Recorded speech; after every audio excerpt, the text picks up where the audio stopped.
Assalamualaikum warahmatullahi wabarakatuh dan salam sejahtera. Apa khabar semua pagi ini? Cikgu harapkan semua orang sihat, bertenaga, bersemangat untuk meneruskan pembelajaran pendidikan kesihatan tahun 5. Okey, yang kena pastikan kesihatan kita semua okey. Dengan cabarannya pada hari ini dengan COVID-19 dan sebagainya, sudah pasti kita akan risau sihat ke kita. Batuk ni, alamak, batuk biasa ke, COVID-19 ke dan sebagainya kan. Kerana kita banyak baca dan dapat maklumat berkaitan dengan COVID-19. Tapi tak apa, kita stay at home untuk kamu, untuk utamanya. Tak perlu keluar kalau tidak ada apa-apa. Okey, jadi pagi ni kita teruskan dengan pendidikan kesihatan tahun 5. Kalau anda dah bersedia, jom bersama dengan Cikgu Man. Oh my God! Wow! Okey, pendidikan kesihatan tahun 5 pada hari ini kita akan teruskan dengan nutrien kesihatan. Kali ini kita nak tengok pada buku teks muka surat 98. Kepada mereka yang baru bersama dengan Cikgu Man, semua kandungan bahan-bahan pembelajaran PDPR bersama dengan Cikgu di video ini, di channel Cikgu ini, semuanya diambil daripada buku teks pendidikan kesihatan tahun 5. Jadi jangan risau. Jika tak ada buku teks pun tak apa, jangan risau kerana Cikgu akan letakkan paparan daripada buku teks dalam video-video Cikgu. Kalau ada buku teks, boleh jadikan rujukan selepas ini. Kalau masih tak faham, boleh baca dan baca sambil menonton video-video yang Cikgu hasilkan. Okey, jika sebelum ni kita dah belajar tentang piramid makanan. Kalau kamu ingat lagi, kita juga telah belajar tentang kandungan nutrien dalam setiap karbohidrat, protein apa dia, contoh dan apa kepentingan dia, vitamin, mineral, lemak pun ada fungsi dia untuk badan kita dan keperluannya. Jadi hari ini kita nak teruskan pada muka surat 98 buku teks ini. Kita nak tengok tentang benda yang selalu kita nampak tapi kadang-kadang kita buat tak tahu. Apakah benda yang kita selalu nampak kita buat tak tahu? Kita nak tengok tentang tahu kandungan terjamin kesihatan.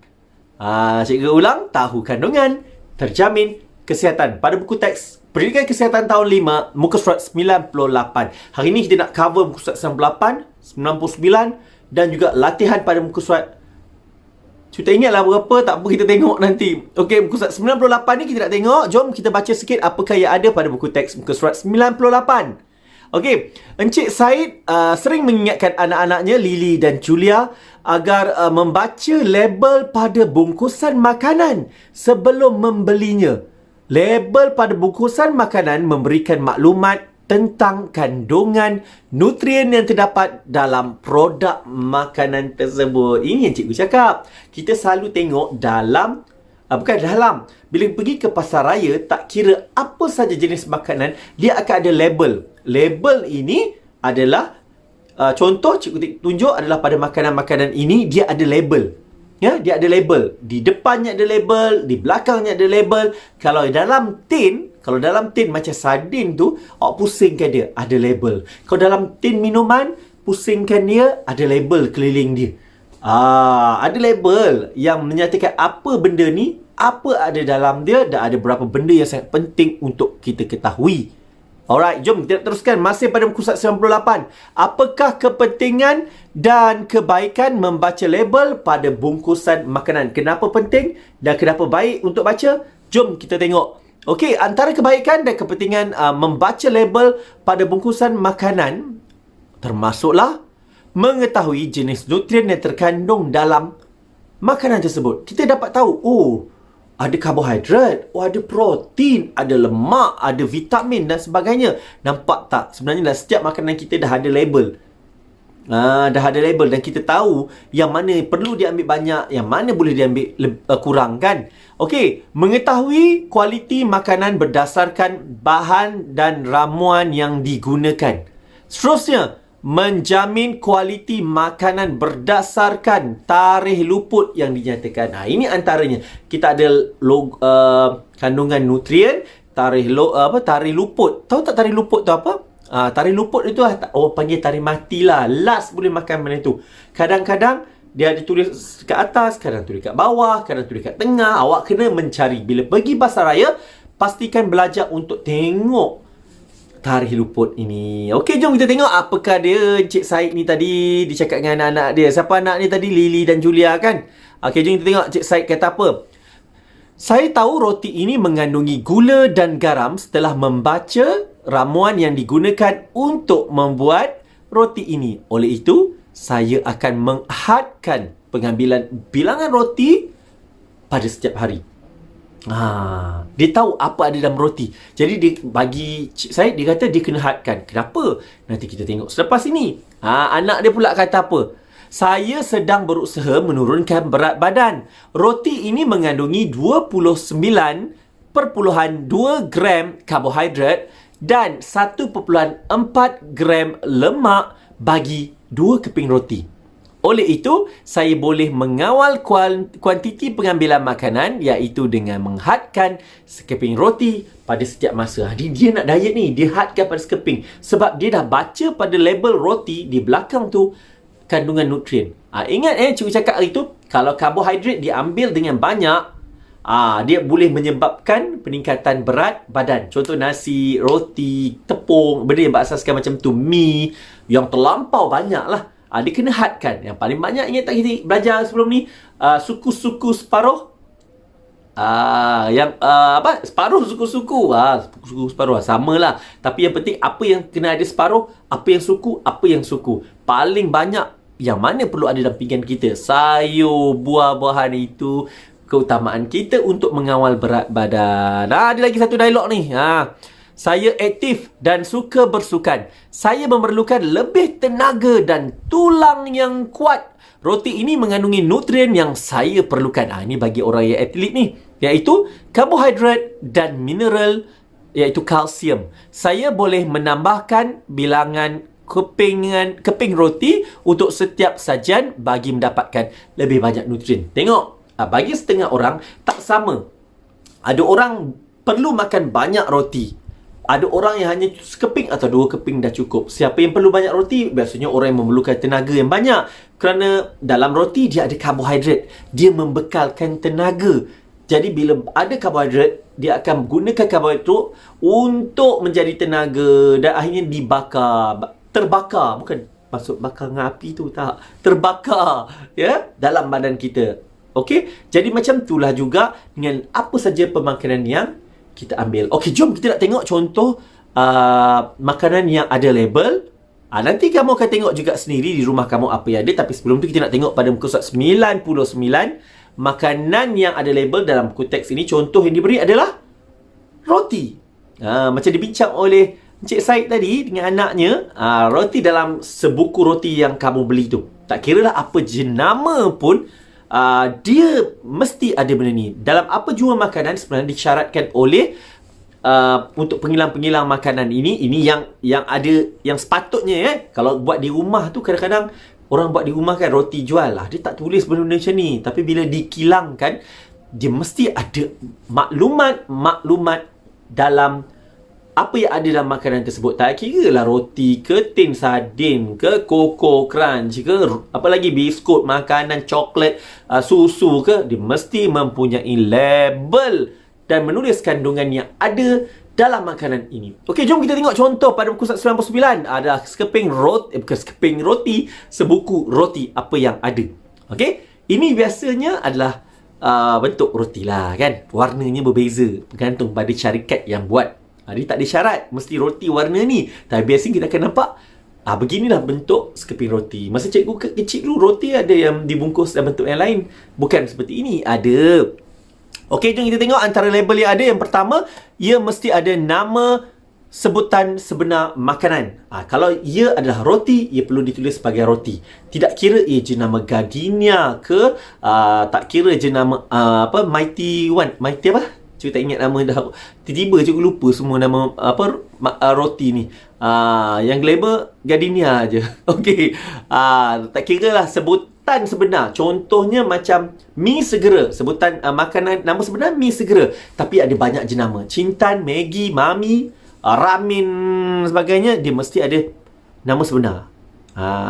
Okey, baru kita tahu. Tapi kita selalu panggil, kalau Maggi kan, makan Maggi, tapi sebenarnya dia adalah mi segera. Okey, dan pada label itu juga ia perlu ada jumlah bagi satu sajian. Satu sajian iaitu contoh roti 60 gram iaitu 2 keping. Dia mesti tulis untuk 2 keping ke 100 gram ke dan sebagainya pada label. Dan juga pada label pada label ini mesti ada akuan pemakanan. Contohnya ada tinggi kalsium. Apa lagi? Mesti dia ada nyata. Nanti kamu cek sendiri di rumah apa barang yang ada, ambil satu contoh. Okey. Pada label makanan juga mesti ada pelabelan makanan. Contoh pada roti ini ditulis maklumat pemakanan, saiz hidangan dan juga hidangan bagi setiap bungkusan. Itu ditulis tu. Tadi tu yang cik cakap jumlah bagi satu sajian. Selain itu ia juga ada jumlah hidangan bagi satu bungkusan ialah 7 hidangan. Iaitu 14 keping. Nampak tak ada label kat situ? Selain itu, dia mesti ada ini natrium ni yang cikgu cakap tadi ni. Kandungan nutrien yang terdapat dalam makanan. Dia tengah tulis tenaga berapa, karbohidrat berapa, protein berapa, lemak berapa. Awak kena tengok senarai per 100 gram ini. Karbohidratnya tinggi ke? Gulanya tinggi ke? Atau tenaga atau protein? Kalau kamu diet, kamu kena banyakkan yang proteinnya tinggi. Kurang yang karbohidrat, gula ni kalau boleh jangan tinggi. Puluh kira tinggi juga bagi orang yang nak diet ni. Okey. Selain itu, dia juga ada di sini ialah kandungan nutrien bagi setiap 100 gram. Kandungan nutrien bagi setiap 2 keping roti ini dan juga jumlah hidangan bagi satu bungkusan. Ini tadi juga cerita dah kan. Ada pada kandungan nutrien ini ditulis untuk rujukan kita. Kau pernah baca ke tidak? Pernah tengok tak? Dan kamu kena faham, dah belajar sebelum ni kan, apa yang perlu banyak. Karbohidrat tak boleh banyak. Jadi kalau karbohidrat tu tinggi, kamu kena ambil dalam bilangan yang sikit. Alright, jom. Seterusnya apa lagi maklumat pelabelan yang ada? Senarai ramuan. Senarai ramuan ni sangat penting untuk kamu baca. Dibuat daripada apa? Ada ini, ada ini, ada ini, ada ini. Bila kita tahu apa yang ada, senang untuk kita kawal. Kita tahu, dia ada benda ni. Benda ni tak boleh makan sepatutnya. Nampak tak? Okey. Penyataan aditif. Aditif ni adalah bahan tambahan. Dia masukkan pewarna, tiruan. Dia masukkan ini. Jadi kamu tahulah kalau benda-benda yang tiruan ni kurang baik untuk badan kamu. Arahan penyimpanan. Dia akan mengarahkan kamu benda ini mesti disimpan di dalam tempat yang sejuk, tempat yang kering. Tempat sejuk, peti ais. Tempat kering, dalam almari boleh, dalam kabinet boleh. Ada yang setengahnya tidak boleh di bawah cahaya matahari. Ada setengahnya boleh. Dia kata jauhkan daripada tempat yang panas. So elakkan. Ikut arahan penyimpanan yang dimaklumkan. Dan juga biasanya juga dia ada tulis tarikh luput. Ini sangat penting. Tarikh luput ini. Ada kala kalau kau beli barang, dia buat jualan murah kan. Kamu tengok tarikh luput dia, mak tinggal sebulan lagi. Patutlah dia buat sale. Jadi kena hati-hati tarikh luput. Bila tarikh luput tu semakin hujung, semakin tidak baik. Tengok tarikh. Dia ada 2 kat situ, tarikh luput. Biasanya dia akan juga tulis setengah-setengah makanan ni tulis tarikh manufacturer. Dia bila dibuat, dia manufacture dia bila buat. Bila makanan tu dibuat. Tengok juga. Kalau dia kata dia baru buat, baca 2021, Ogos 2021, baru buat. Tarikh matinya, luputnya kadang-kadang setiap makanan yang bertin ini yang boleh disimpan 2 tahun. Dia kata tarikh luput 2022 ke, macam tu, atau 2023 ke. Kena tengok jenis makanan. Setiap jenis makanan berbeza. Roti dia cepat habis tarikh luput dia, betul tak? Kalau tidak, dia akan tumbuh kulat. Ada setengah benda boleh tahan lama, ada setengah benda tidak boleh. Dan juga ada maklumat pengeluaran. Tengoklah di mana ia dikilangkan. Ini hanyalah sebagai untuk makluman kita. Makluman kita tahu produk tempatan, produk luar. Ini dibungkus semula. Dibuat oleh siapa untuk siapa. Dia ada. Dan yang paling penting juga, ini dia piawaian kepada produk yang bersih, baik dan suci.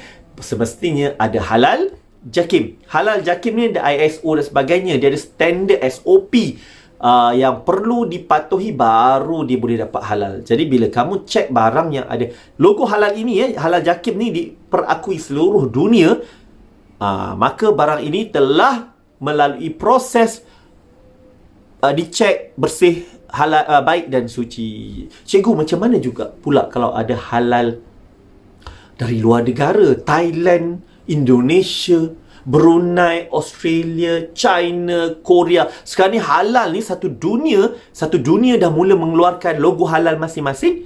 Kenapa? Kerana mereka tahu, satu, ramai orang Islam yang nak beli makanan. Kedua, dia tahu kepentingan halal ini. Bagi mereka dah tentulah bila ramai tengok ada halal, ramai akan beli, mereka untung. Yang kedua, halal ini menjamin kualiti, kebersihan dan barang yang baik. Jadi, adakah halal-halal ini boleh digunakan? Cikgu pamerkan di sini juga logo-logo halal negara yang keluarkan yang boleh menjadi rujukan kita dan diterima oleh JAKIM. JAKIM perakui logo-logo ini halal yang diakui. Jadi kalau ada logo daripada luar negara yang tertentu, yes, boleh kita percaya pada logo-logo ini. Okey, insyaAllah. Dan itu dia maklumat berkaitan dengan roti. Tugasan kamu sekarang ini adalah pergi cek makanan yang ada kat rumah. Contohnya apa yang ada, tin sardin selalu ada, susu, Milo, apa lagi? Coco Crunch and the Gang.